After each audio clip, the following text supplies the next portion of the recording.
Everyone, welcome back to my channel. My name is Emily and I make a lot of videos about Salesforce.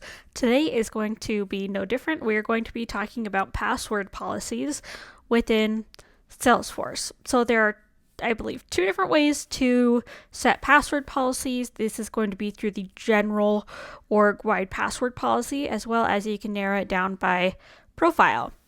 Different reasons you would want to do this. You may have a more lenient password policy for certain people, like your sysadmins or managers or C-suite, and you may have more controlled password policies with the people that are lower down on the role hierarchy, possibly the salespeople, the marketing people, and service people. So you may want to narrow it down for them.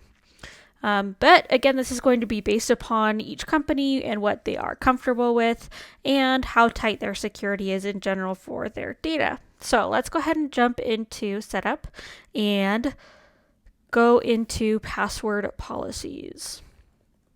I'm going to type in password. Okay, so here, this is going to be the same for both the profile as well as the general password policies.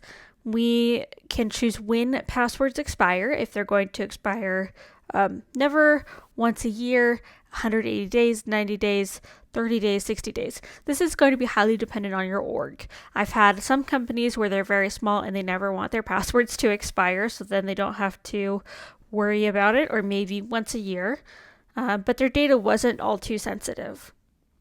So that's the first thing that we need to choose. Then we can enforce password history, so you cannot have it be one of your past 3 passwords. So then the fourth, it'll start over again and you can reuse that password. You can change this to be up to 24 passwords or no passwords at all. I recommend somewhere between the 5 to 10 range just for security purposes. I'm going to choose 7. Then we can have minimum password length. Again, the shorter password is going to be less security, whereas the more characters you allow, it's going to be a higher security. Other things is that we can choose the password complexity. There's no restriction. Alphanumeric special, numbers, uppercase, lowercase, numbers, and special characters. And then the following one, you must include 3 of the following. So I'm going to put this as uppercase, lowercase, and special characters. Next, we have a password question requirement, maximum failed login attempts. So if, let's say currently it's on 10, if you fail to log in after 10 attempts, then it is going to lock you out of the system. And then in the following question, we can choose for how long. I'm going to set this to 5. I think 5 is a good number. And then locking it out forever. So then it has to be reset by an admin and helps people remember their passwords. And then we can choose to have a secure or obscure secret answer for password resets, require a minimum of 1 day password lifetime, and then allow the use of set password for API self resets. And then you can also set a custom message and help link to your users for when they forget their password or they can't log in with their password. You can also choose an alternate homepage. So if you wanted it to be insert company name .salesforce.com, you'd be able to do that. So this is going to be the general password policies. So this is going to be for everyone.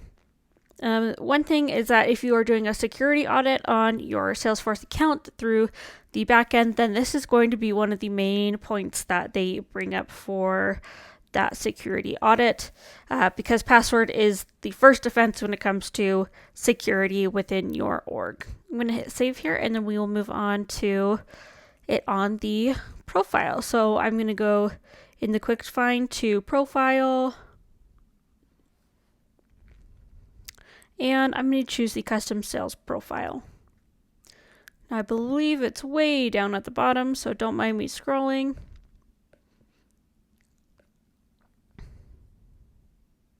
Okay, so here we do have password policies, and it looks like it is the same as the company's setting. So I'm going to hit edit here and scroll back down so we can change it. And here we could change it to 90 days expired just for this profile. Maybe you want this to be more secure than everyone else so they could only have 3 login attempts. Again, this is going to be the same thing except for the last few things, the API user or the custom URL for users to go to, as well as the message link. That's just going to be stayed the same throughout the whole org. But all these settings can be changed to be a part of the profile. So anyone who is assigned to this custom sales profile will have to abide by the password policies for their profile.